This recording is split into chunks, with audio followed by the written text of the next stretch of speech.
कधीकधी समोर फक्त चांगली योग्य व्यक्ती असावी लागते, मन आपोआप मोकळं होतं. आणि कधीकधी मोकळ्या स्वभावाच्या व्यक्तींशी झालेला संवाद हे मानसिक आरोग्य उत्तम राहण्यासाठी एक नंबर औषध आहे असो.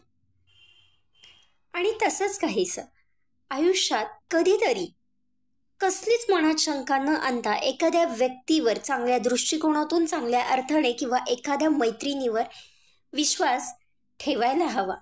यातून काय होईल? नाही म्हटलं तर दोन्हीपैकी एक फळ आपल्याला नक्कीच मिळणार आहे.